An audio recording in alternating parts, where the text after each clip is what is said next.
સોનાના ભાવ તો વધી જ રહ્યા છે, પણ હવે ચાંદીના ભાવને લઈને મોટી અપડેટ સામે આવી છે. આજે ચાંદીના ભાવમાં અસાધારણ વધારો થયો છે અને 1 કિલો ચાંદીનો ભાવ પહેલીવાર 3 લાખ રૂપિયાના સ્તરને પાર કરી ગયો છે. ભારતીય વાયદા બજારમાં 19 જાન્યુઆરી 2026 ઐતિહાસિક દિવસ રહ્યો.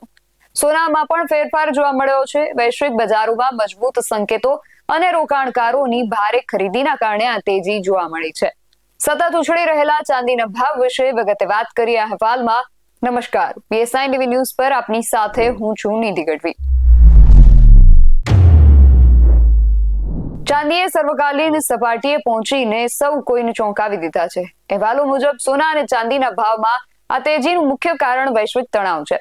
ટ્રમ્પના ટેરિફ અને અમેરિકાના યુરોપિયન દેશો પર લાદેલા નીતિ કરોના પગલાઓએ બજારમાં અનિશ્ચિતતા વધારી છે. આથી રોકાણકારો સુરક્ષિત રોકાણ તરીકે સોના અને ચાંદી તરફ વળ્યા છે, જેના પરિણામે તેમના ભાવમાં તેજી નોંધાઈ છે.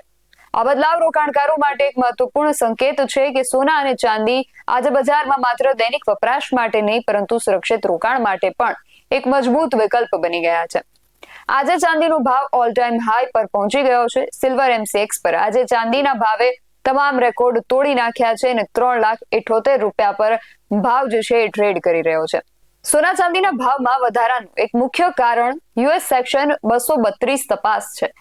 કોઈ પણ દિવસે ટ્રમ્પ વહીવટીતંત્ર એવો દાવો કરી શકે છે કે ચાંદી, તાંબુ અથવા અન્ય ખનીજો US રાષ્ટ્રીય સુરક્ષા માટે ખતરો છે.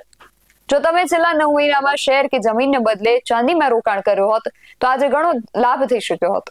એપ્રિલથી ચાંદીએ રોકાણકારોને 200% વધુ વળતર આપ્યું છે. શેર બજારની ભાષામાં આને મલ્ટીબેગર સ્ટોકનું પ્રદર્શન કહેવાય છે. ચાંદીએ જે રિટર્ન આપ્યું છે તેના વિશે આપણે વાત કરીએ. પહેલા ગુજરાતના મુખ્ય શહેરો સહિત ભારતના મેટ્રો સિટીઝમાં આજના સોનાના ભાવની વાત કરીએ તો અમદાવાદ, રાજકોટ, સુરત અને વડોદરા જેવા શહેરોમાં 22 કેરેટ સોનાનો ભાવ 1,31,840 રૂપિયા પ્રતિ 10 ગ્રામ અને 24 કેરેટ સોનાનો દર 1,43,820 રૂપિયા પ્રતિ 10 ગ્રામ છે. જ્યારે દિલ્હીમાં 22 કેરેટ સોનાનો ભાવ 1,31,940 રૂપિયા પ્રતિ 10 ગ્રામ અને 24 કેરેટ સોનાનો દર 1,43,920 રૂપિયા પ્રતિ 10 ગ્રામ છે.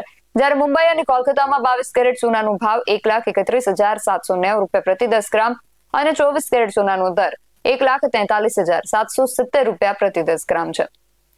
રિપોર્ટ્સ અનુસાર ચાંદીને ટ્રેક કરતા કોમોડિટી આધારિત ચાંદીના ETF છેલ્લા વર્ષમાં 188% સુધીનું પ્રભાવશાળી વળતર આપ્યું છે, જે રોકાણની રકમમાં લગભગ 3 ગણો વધારો કરે છે. બજારના જે નિષ્ણાંતો છે એવું માને છે કે આટલા તીવ્ર વધારા પછી નવા રોકાણો લાંબા ગાળા માટે આકર્ષક નથી. તેઓ એવું પણ સૂચવે છે કે જે રોકાણકારોએ પહેલાથી જ રોકાણ કરી ચૂક્યા છે તેઓ ચાલુ રાખી શકે છે, પરંતુ વધુ સારી વ્યૂહરચના એ હશે કે વધુ પડતું એક્સપોઝર ઘટાડવું અને તેમના પોર્ટફોલિયોને ફરીથી સંતુલિત કરવું. નિપ્પોન ઇન્ડિડા સિલ્વર ETF 6 મહિનામાં 153%નું વળતર આપ્યું છે, જ્યારે SBI સિલ્વર ETF 6 મહિનાની અંદર 146% રિટર્ન આપ્યું. આ સિવાય HDFC સિલ્વર ETF નું 6 મહિનાનું રિટર્ન 153% હતું અને ટાટા સિલ્વર ETF 6 મહિનામાં 163%નું રિટર્ન આપ્યું છે. નિષ્ણાંતોએ એમ પણ કહ્યું છે કે રેકોર્ડ ઊંચાઈએ પહોંચ્યા પછી ચાંદીમાં નજીકના ગાળાના જોખમો સ્પષ્ટપણે વધ્યા છે. જે રોકાણકારોએ નોંધપાત્ર નફો કર્યો છે તેઓ આંશિક નફો બુક કરી શકે છે અને તેમના પોર્ટફોલિયોને સંતુલિત કરી શકે છે.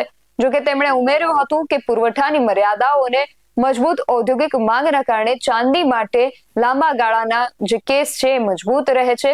તેથી કોઈ પણ કરેક્શન જો હોય તો એ મર્યાદિત હોવાની શક્યતા છે. સોના ચાંદીના ભાવને લગતો અહેવાલ સમાચાર આધારિત છે, જેમાં રિસ્કનું પ્રમાણ વધુ હોઈ શકે છે. કોઈ પણ જગ્યાએ રોકાણ કે બિઝનેસને લગતો વહીવટ કરતી વખતે એક વખત માર્કેટ નિષ્ણાતની સલાહ લેવી જરૂરી છે. BSI TV ન્યૂઝ કોઈ પણ અનિશ્ચિતતા માટે બંધન કરતા નહીં રહે, જેની ખાસ નોંધ લેવી. તમે મારી YouTube ચેનલને સબસ્ક્રાઇબ કરવાનું અને એમની Facebook અને Instagram પર ફોલો કરવાનું ભૂલશો નહીં.